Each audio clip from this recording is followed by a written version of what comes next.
Goddamn Exile and its plot twists. Wow. This is yet another Wham episode in the string of plot twisty or new expositionary detail episodes we've hit ever since the late side of the Kamen Rider Chronicle arc, and this was a bit weird, as usually episode 32, we've gotten to expect this as the final form episode, the one where the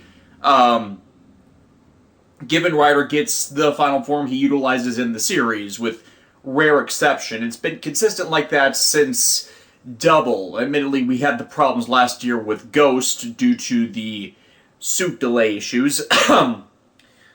But we didn't expect a new character to come in at episode 32 and throw the entire shifted status quo out of the window. I mean, it's not like he's an entirely new character, since Masamune Dan has been involved in and out of the show for some time. It's just that he's completely different than he was presented before when he was incarcerated.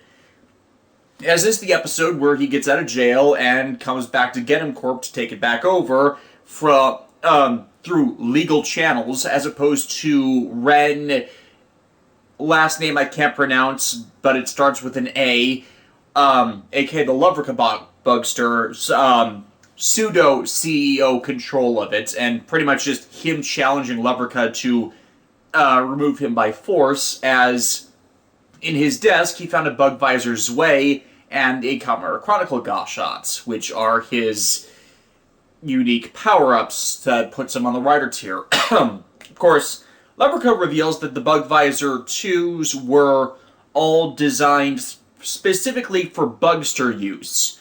A statement that makes me immediately explains why Asuna has been using a Bug Visor's Zwei to transform into Kamen Rider Poppy, and also it makes me ask the question, why are Lovrika and Graphite as complete Bugsters still using a Bug Visor 1 to transform into their kaiju forms?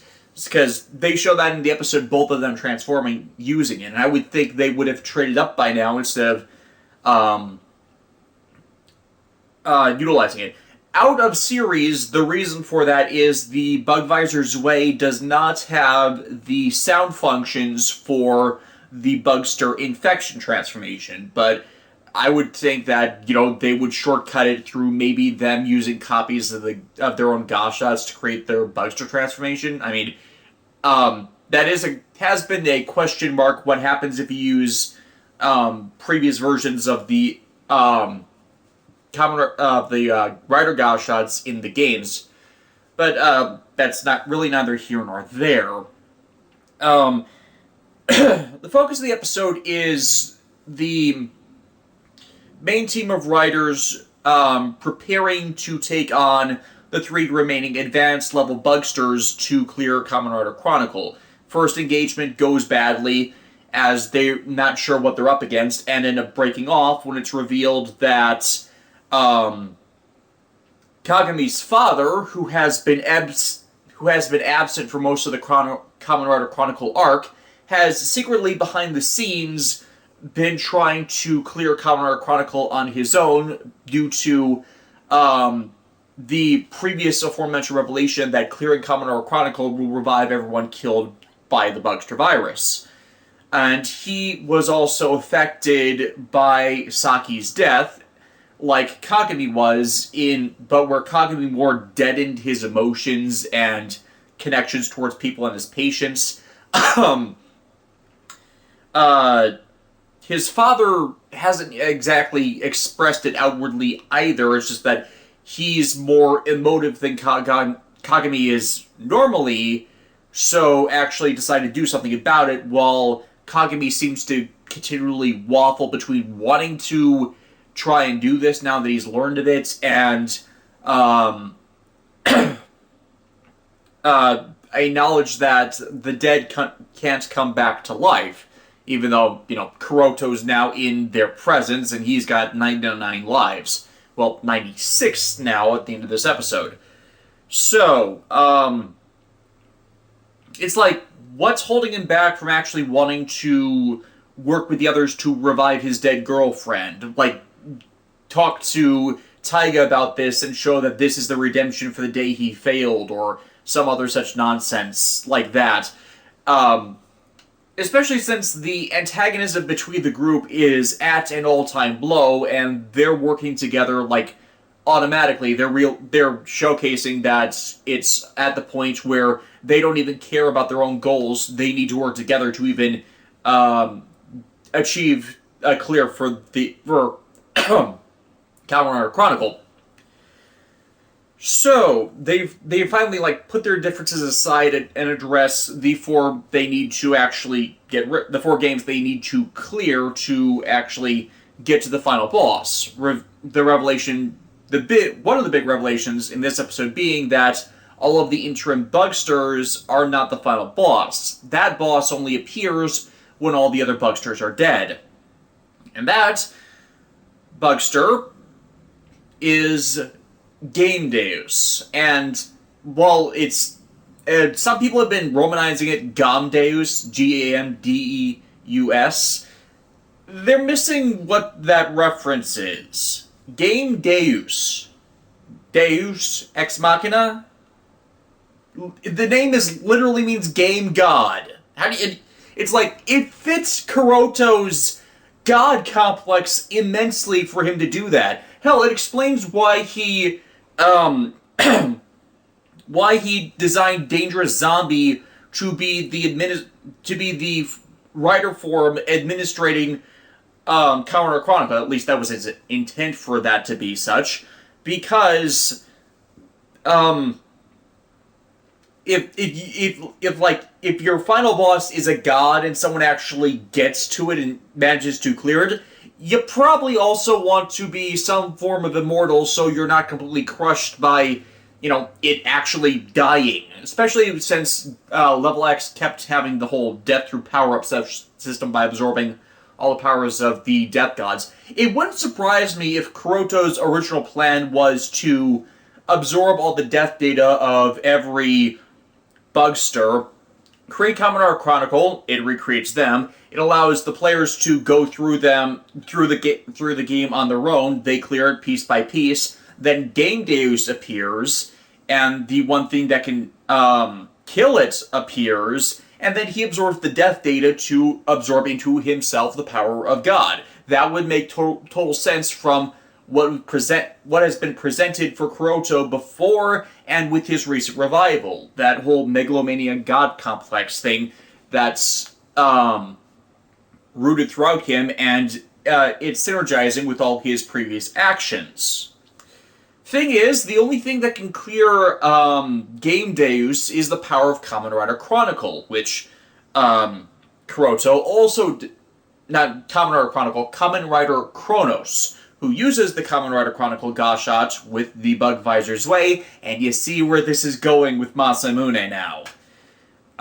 As his ability to momentarily pause reality is required to actually be able to do anything against Game Deus. So, now this means, with Masamune taking the Kamen Rider Chronicle powers for himself, they're stuck at an impasse where they now need his help to clear the game and end this and revive everyone destroyed by the Bugster virus.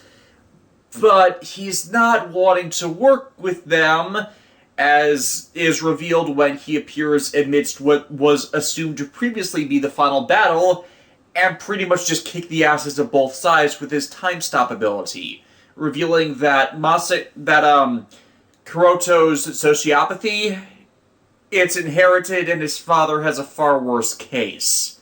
It's like, he doesn't even refer to any of the characters as their individual writer identity or their chosen name. He refers to them by the model of game they are from or are using. And all of his statements are all phrased in business terms. He is literally the ultimate superpowered evil businessman, as he only sees things as products and services. Now, this bugs me for 2-3 reasons. First, this is not how he was acting in prison. It's like, what the hell? I know sociopaths can hide their own sociopathy. It might be just him indulging his own type of megalomania, or it could just be because we haven't seen much of him as a character in the show beyond like 2-3 episodes, that we haven't seen enough of his character to really call this out as him acting differently than he normally should. 2, he says that Kamen Rider Chronicle is his creation, even though Kuroto has been the one, like, developing all of this, and Parad was the one act to actually complete it, and, you know, this was all most of the Bugster game development stuff was Kuroto's doing, and the series even itself presents as truth that everything Masamune was blamed for was actually Kuroto's personal doing. It's like, at no point in the series yet, I'm qualifying it as yet, because they might have some big revelation in the future, but as of everything presented now, everything related to Kamen Rider Chronicle is those two's fault, and Masamune thanks them for completing the game. I think what the statement was implying with that isn't so much Masamune was manipulating Parad and Kuroto throughout the entire thing, and, you know, thus it's not conflicting with things we've already been presented, but actually him viewing Kamen Rider Chronicle as a product of his company. He created the company, thus Kamen Rider Chronicle and its majesty is all his. Again, tying into how he talks about everything in the terms of business products and services. That's my rationale. I've already been seeing people claiming on stupid places that now this absolves Kuroto of all his sins as he was just being manipulated by his father, and that's not what the episode was saying at all. Ugh. I just had this whole spiel about last episode where Emu is holding Kuroto accountable for what he did, even though they're going to be working together. And it's a terrible idea to not hold someone accountable for their terrible actions. Like, I don't care what age demographic you're aiming your show at. I don't care if it's a kid's show, I don't care if it's an adult show. You don't do this. A movie or a game of any ESRB rating or whatever the Japanese equivalent of it is. You need to have consequences befall those who do terrible things. It's like a rule of karma, and to not do it, to let them get away with it, is like distasteful to on so many levels to people for, you know, like, it's a bit of wish fulfillment, but it's like, it's something you need to fulfill a narrative without people disliking it on the grounds of them remembering whenever someone awful in their lives got away with doing terrible crap to you, and like, those kinds of negative memories are not something you want to see in entertainment. Like I said, it's a bit of a form of wish fulfillment, but there's very rare circumstances where they can do that and not have it irritate people. I said that was one of my critiques of Fies. Fies kind of had the tone and themology that, while it's a criticism of the show, it's not actually something wrong with it. It's like, you know, you need to find there's a window in which you can do that kind of thing. This has not been one of them with Xide, and thus letting off Kuroto, I think, is a terrible thing. Kronos itself, it kind of reminds me of a kit bash of a Kamen Rider suit. I mean, admittedly, most of the torso is good, but there's something off about the helmet. I don't know exactly what it is, but I know it's a kit bash. They recycled some of the parts from the Kamen Rider Genom webisodes for it, specifically the wizard coat for the whole thing, but it still looks really good due to how they recolored it, the stylization, the way they have it move. It's so...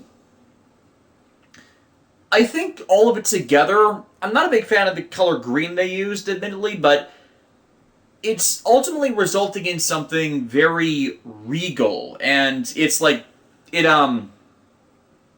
it's something befitting someone being named after the Greek Titan of time. And I'm very much looking forward to seeing what they're going to be doing with it in the future, since this time stop ability seems to be more powerful than that of Kabuto. Not Kabuto Hyper, mind you, but just the Kabutek riders, in that it actually stops time. It's like no other rider in the series, as of yet, has had the ability to actually stop time. Axel just accelerates himself through some means up to the speed of sound for 10 seconds, faster for shorter periods. Kabuto is speed of light for 1 second at a time. It varies. It varied a lot in Kabuto. Decade is just calling upon their powers. Oze's is more... Oze's with Super Tatoba is more like a time skip ability. Axel's trial was just making himself go faster, so that doesn't really count. And Drive's abilities were all based around Drive, Mach, Chaser, and the Roid Muse were not time stop abilities. It was just heavy acceleration and perception altering to allow them to perceive things when they were moving faster. So no one, as of yet, has had a true I'll stop time and do all of these things in that kind of environment. So that immediately puts him ridiculously high in the power tiers, and I get perfectly why they did this. Because using a time stop ability, you cannot harm someone in invincibility frames. Muteki. The Muteki Gamer power-up for Exide is going to completely wreck Chronos when they get to it. Admittedly, that might be around the same physical tier, but we already know that a coming power-up from the Muteki Gashot is 10 seconds of invincibility. So if that is triggered around at the same time or before, like, they see him going for the pause button press and, like, they trigger the invincibility, Kronos's time step ability where he can attack without any countering, any resistance, like he did in this episode to all of them to completely wreck them, that won't be usable, and that would definitely turn the tides, as without that ability, he will actually have to be challenged on an equal footing, and that's where the experience gap between Emu and the other riders would be able to come into play and possibly take him down. So yeah, I already see where they're going with this to not so much negate the threat in another 4 episodes, but at the very least, there's a good rationale from what we already have as preview information on what's going to happen with that and why. Something else that builds the Masamune planned this all along interpretation is he himself infected himself 16 years ago with the primal Bugster virus to give him an antibody to all of the developed types. Now, what this possibly means is that since he has the same base strain that Emu does, that Emu can potentially use the powers of Kamen Rider Chronicle as well, since he has the natural Bugster immunity from it being in his body for 16 years. That's the logic I'm kind of leading from that, since him having the immunity is like both a big plot point and then immediately hand-waved after by no one realizing that he was also patient 0 for the infection. Or, like, it's like Kuroto harvested it from Emu for that, so maybe because Parad was born out of it, that he doesn't have the true infection, the true antibody anymore, or something. It's like, there's got to be more with this, or maybe what they're going to have happen is, I don't even know, it's just, like, the antibody thing seems like a big, not retcon, but it's something I think they could have explored more than introducing, you can't use X because you're not immune to all types of the Bugster virus. And then it's like, I'm already immune to all types of the Bugster virus. What I thought the way they were going with this actually is, Nico. It would actually make her have a bigger reason to exist in the show, as type by type, she has keep getting infected by different types of the Bugster virus. The 2 times we've seen on the show thus far have been Revol, the Bang Bang shooting Bugster, and whatever the name of the Jet Combat Bugster is. But it's implied to have been more times than just that, as they've gone around clearing various game classes. The one we know she hasn't had thus far is Dragon Knight Hunter and what is the name of the Bakuso bike one? First, because Graphite's still around, and the second because or was it Shakuriki Sports? Either one. The one that's the Game Clear trophy that Kagami retrieved for their collection to signify that they're a group that has defeated a Bugster through the rules of Kamen Rider Chronicle. So it's potentially possible that she has been infected several other times, not gone into the full-blown outbreak stage, and she might be nearing that same acquired all the antibodies stage as Masamune. So if that logic is true, then it might mean that she could also be a potential candidate as a user for the Kamen Rider Chronicle. I keep saying that. The Kamen Rider Chronos system, and it would be kind of an interesting twist for her to level up like that, since she's still using a level 10-esque enhanced version of the Ride player system.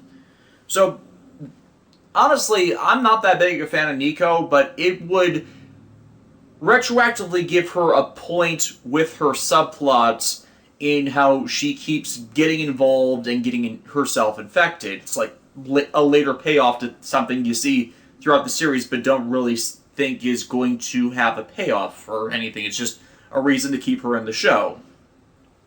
Admittedly, that would also be citable as a reason to keep her in the show, but I think kind of a better one.